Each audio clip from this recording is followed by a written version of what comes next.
नमस्कार, इशारों इशारों में आपका स्वागत है। मैं हूं संकेत उपाध्याय। अब आप जानते हैं चुनावी मौसम है और इसमें क्या है, बहुत सारे नेता जो हैं वो पार्टियों में आते हैं, पार्टी छोड़ करके जाते हैं। और इसी चला-चली की बेला में कुछ लोग जो हैं वो कांग्रेस पार्टी से टूट करके बीजेपी में गए, वही ज़्यादा होता है सबसे ज़्यादा। तो कुछ लोग कांग्रेस में भी आए, कुछ कांग्रेस में आ करके वापस चले गए, ये सारी चीज़ें हो रही हैं। अब इस सब के चलते एक नेता, अच्छा उसमें कुछ और भी पार्टियों के लोग हैं जो इधर उधर आ जा रहे हैं, इसी सब के बीच में एक नेता हैं जो कि हैं प्रोफेसर गौरव वल्लभ। पढ़े लिखे हैं, आप जानते हैं उनके बारे में कि उन्होंने भारतीय जनता पार्टी के जो संबित पात्रा हैं उनके साथ एक बहस में उनको ये बोल दिया था कि ट्रिलियन डॉलर इकोनॉमी की आप बात कर रहे हैं, ट्रिलियन में ज़ीरो कितने होते हैं पहले ये गिन करके बताओ। बताने की ये कोशिश की थी कि आपको पता तो है नहीं, आप कुछ इकोनॉमी बनाने जा रहे हैं, अर्थव्यवस्था बनाने जा रहे हैं और अब जो है आपको कोई आइडिया तो है नहीं कि आप क्या बोल रहे हैं। रटी रटाई लाइन जो है, उनका जो सार था ना वो यही था। ये तो हो गई तब की बात। और मेरा ये मानना है कि नेता तब क्या बोलते हैं और अब क्या बोलते हैं ये बहस ही छोड़ देनी चाहिए, क्योंकि ऐसे तो बहुत लंबी लिस्ट हो जाएगी, उन लोग यही करते रह जाएंगे। तो हम उसमें तो जा ही नहीं रहे हैं प्रोफेसर गौरव वल्लभ। हम जा रहे हैं प्रोफेसर गौरव वल्लभ ने जो वजह दी छोड़ने की उसके बारे में। और इस कार्यक्रम के माध्यम से मैं आप लोगों को ये बताना चाहता हूँ कि वो वजह एटलीस्ट मुझको तो ठीक नहीं लगती या दुरुस्त नहीं लगती। प्रोफेसर गौरव वल्लभ का ये कहना था कि मैं एंटी सनातन पार्टी में नहीं रह सकता और मैं सुबह से शाम जो वेल्थ क्रिएटर्स हैं उनको गाली नहीं निकाल सकता। तो वेल्थ क्रिएटर्स के खिलाफ जो पार्टी है मैं उसमें नहीं रह सकता। यहाँ कहने का मतलब क्या है, आप जानते हैं कांग्रेस पार्टी का जो पूरा कैंपेन है वो हम दो हमारे दो कहते हैं। वो कहते हैं अडानी और अंबानी की सरकार है, ये उनका कहना है कि सारे प्रोजेक्ट्स जो हैं वो उठा करके इन लोगों को दे रहे हैं, इन्हीं लोगों को दे रहे हैं, लोगों का हक छीन करके इनको दे रहे हैं। क्रोनी कैपिटलिज्म और जो पूंजीवाद है उसको आगे बढ़ा रहे हैं। अब यहाँ पर एक चीज़ समझने की ज़रूरत है, उन्होंने पहले क्या क्या बयान दिए उसके बारे में तो हम बात ही नहीं कर रहे। वो अब क्या बयान दे करके छोड़ करके जा रहे हैं हम उसके बारे में बात कर रहे हैं। प्रोफेसर गौरव वल्लभ का कहना है कि मैं वेल्थ क्रिएटर्स को गाली नहीं देना चाहता। इससे पहले कि हम लोग ट्रोल हो जाएं या हमसे सवाल जवाब पूछें, हम ये बता दें वेल्थ क्रिएटर्स का जितना सम्मान इंडिपेंडेंट जर्नलिस्ट करते हैं उतना और कोई नहीं करता। पूछे क्यों? ये जो सूचना की क्रांति जिसके तहत हम ये वीडियो आप तक लेके आ रहे हैं, ये उन्हीं वेल्थ क्रिएटर्स की देन है। ना जियो के सस्ते इंटरनेट पैक आते, ना एयरटेल अपना दाम करता, वोडाफोन आइडिया का मर्जर होता, ना इस तरीके से इंटरनेट कंजम्पशन देश में बढ़ता। यूट्यूब पर लोगों का वीडियो का कंजम्पशन बढ़ रहा है, लोग देखिए कैसे कंटेंट को कंज्यूम कर रहे हैं। तो आप अर्थव्यवस्था को आगे बढ़ावा दे रहे हैं। तो मैंने आपको एक उदाहरण दिया है, कितने लाखों लोगों को नौकरी देता है ये प्राइवेट सेक्टर, उसके बारे में भी ये किसी से छुपा नहीं है। तो वेल्थ क्रिएटर्स के प्रति सम्मान सबको है। लेकिन गौरव वल्लभ क्यों गलत हैं जब वो कहते हैं कि मैं गाली नहीं दे सकता, और एकदम से उन्होंने दामन थामा भारतीय जनता पार्टी का? वो इसलिए, और उसके लिए हमको उदाहरण लेना पड़ेगा जो वेल्थ क्रिएटर्स का मक्का है, यानी कि यूनाइटेड स्टेट्स ऑफ अमेरिका। उसका यूनाइटेड स्टेट्स ऑफ अमेरिका, आप जानते हैं कैपिटलिज्म जो है वहाँ पर इस कदर है कि वहाँ पर तो बहुत ओपनली लॉबिंग भी अलाउड है कि कैपिटलिस्ट जो हैं वो लॉबी भी कर सकते हैं, बड़ी बड़ी कंपनियाँ लॉबिंग भी करती हैं, सब कुछ करती हैं। लेकिन उस कैपिटलिज्म के गढ़ में भी कैपिटलिज्म को बढ़ावा देते हुए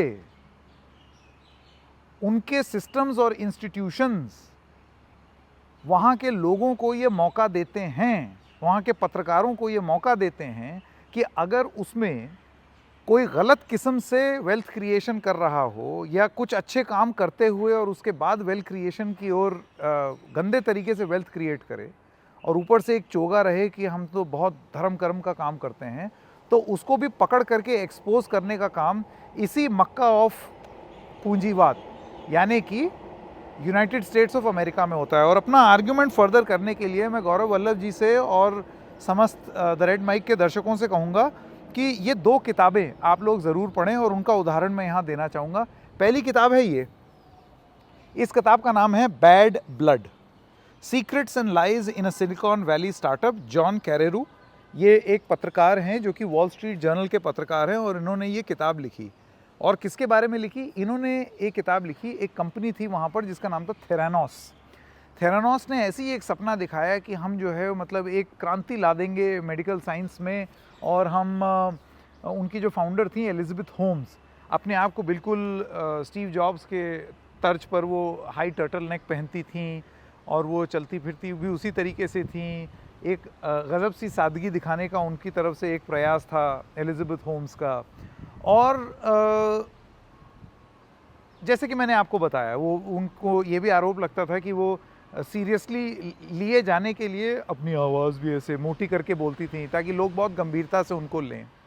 उन्होंने एक कंपनी लॉन्च की थेरानोस, और थेरानोस का जो पूरा लॉजिक था वो ये था कि आप जाते हैं टेस्ट कराने, और टेस्ट कराने में इतना इतना सिरिंज खून रख लेता है डॉक्टर, और फिर आपकी रिपोर्ट देता है।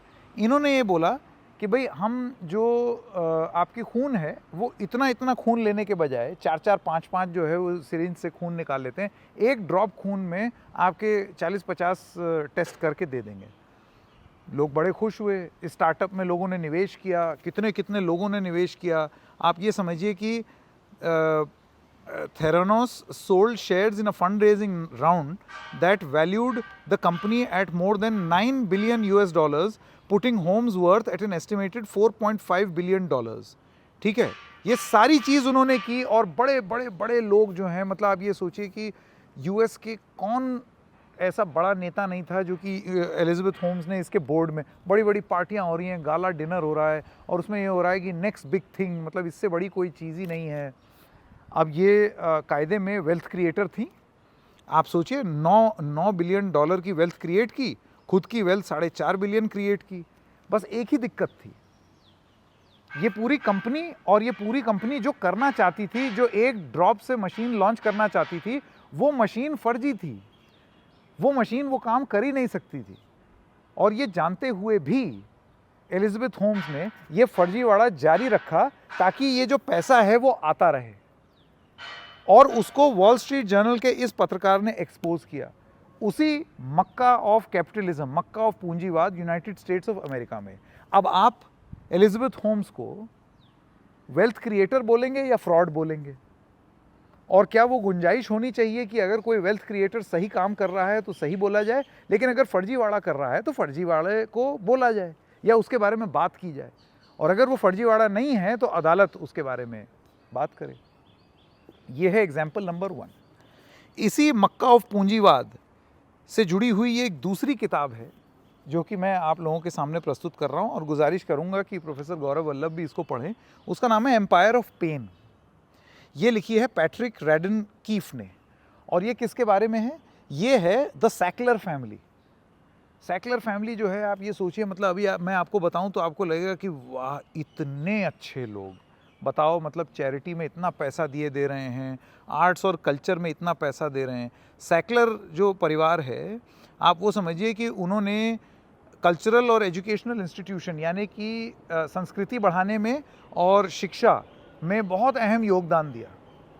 आप ये समझिए कि ब्रिटिश म्यूज़ियम में इनका पैसा, New York metropolitan museum of art में पैसा, द लूव्र में इनका पैसा, हार्वर्ड ऑक्सफोर्ड तक में इनका पैसा।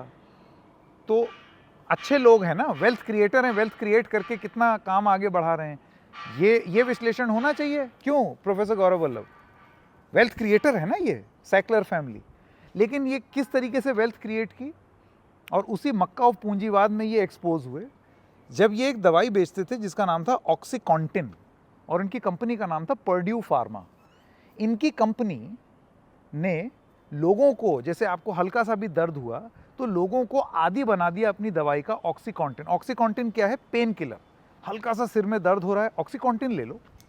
अच्छा, पूरा क्योंकि आपका सिस्टम ऐसा था, आपने सारे सिस्टम को रिग किया, आपने सब कुछ अपने अप्रूवल्स वगैरह ले लिए वहाँ पर जो भी एजेंसीज हैं, और उस चक्कर में क्या हुआ कि पैसे के दम पर आपने अपनी दवाई लोगों के बीच में ऐसे प्रचलित कर दी कि लोग ज़रा से दर्द के लिए आदी हो गए। और आप ये जान लीजिए, कोई भी दवाई अगर आप खाने लगते हैं, फाँकने लगते हैं, तो धीरे धीरे आपको उसकी आदत पड़ जाती है, आपकी बॉडी की रेजिस्टेंस कम हो जाती है। इस सब के चलते इस सैकलर फैमिली पर आरोप जानते हैं क्या है? क्यों एम्पायर ऑफ पेन बोला जा रहा है? इन्होंने ये ऑक्सीकॉन्टिन की वजह से एक ओपियोइड एपिडेमिक, यानी कि पेन किलर की एक लाइलाज नई बीमारी शुरू कर दी अमेरिका में, जिसकी वजह से पूरे विश्व में अमेरिकन्स में, ख़ास तौर से अमेरिका की बात कर रहा हूँ, मतलब इतने अमेरिकन उसमें या तो बीमार हो गए या फिर उनका शरीर अपंग हो गया या वो मर गए, जितने वर्ल्ड वॉर 2 तक की जितने लोग मरे हैं ना, उससे भी ज़्यादा। अब आप इनको किस श्रेणी में रखेंगे? वेल्थ क्रिएटर्स हैं ये, शुभचिंतक हैं देश के, Oxford, Harvard, Louvre, museum of art, British museum में पैसा दे रहे हैं, वेल्थ क्रिएटर्स हैं, या फिर फ्रॉड हैं जिन्होंने पूरी की पूरी नस्लें बर्बाद कर दी सिर्फ अपनी दवाई बेचने के लिए। प्रोफेसर गौरव वल्लभ, ये सिर्फ 2 उदाहरण हैं। आप हम लोगों से ज़्यादा पढ़े लिखे हैं, आपको तो पता होगा कि ऐसे तमाम उदाहरण हैं। वेल्थ क्रिएटर्स और वेल्थ क्रिएशन के खिलाफ किसी को कोई दिक्कत नहीं होनी चाहिए, वो भी इसी समाज का हिस्सा हैं, इसी देश की अर्थव्यवस्था को आगे बढ़ा रहे हैं। लेकिन अगर ऐसे आरोप लगते हैं, कुछ पत्रकार लगाते हैं, कुछ राजनीतिक दल लगाते हैं, जो कि अपनी तरफ से वो तथ्यों को प्रस्तुत कर रहे हैं, और उसके बाद वो मामला अदालतों में जाए और अदालत ये साबित करे कि ये सही है या नहीं, तो क्या वो अधिकार नहीं होना चाहिए? या फिर अगर कोई उस अधिकार का पालन करेगा तो उसको ये बोला जाएगा कि आप तो वेल्थ क्रिएटर्स को गाली दे रहे हैं। वेल्थ क्रिएटर्स के प्रति सम्मान, लेकिन वेल्थ क्रिएशन के नाम पर अगर कुछ गलत हो रहा है तो उसको बयान करने वालों का सम्मान क्यों नहीं? ये तो एक सवाल बनता है ना, और ये सवाल हम पूछेंगे। 2 उदाहरण आपके सामने यहाँ पर रख दिए हैं दर्शकों। एम्पायर ऑफ पेन, मेरी गुजारिश रहेगी आप लोग भी ये पढ़िएगा ज़रूर, और बैड ब्लड। तो इशारों में आज इतना ही। इस देश में जो लोग देश की अर्थव्यवस्था को आगे ले जा रहे हैं, अपनी मेहनत से ले जा रहे हैं, अच्छे कर्मों से ले जा रहे हैं, उन सबको नमन, उन सबको सलाम। और आप इसके बारे में सोचिएगा ज़रूर कि आप जो पहले उन्होंने बयान दिए नहीं दिए उस पर तो आप जाइए मत। आजकल नेता बोलते कुछ और हैं, करते हुए, तो वो उसको बहुत सीरियसली लेने की बात नहीं है। लेकिन ये जो आर्ग्यूमेंट दिया है, ये आर्ग्यूमेंट कितना सही है, इसके बारे में ज़रा सोचिएगा ज़रूर। तो फिलहाल इतना ही। इशारों में फिर मिलेंगे किसी और मुद्दे के साथ। तब तक के लिए नमस्कार।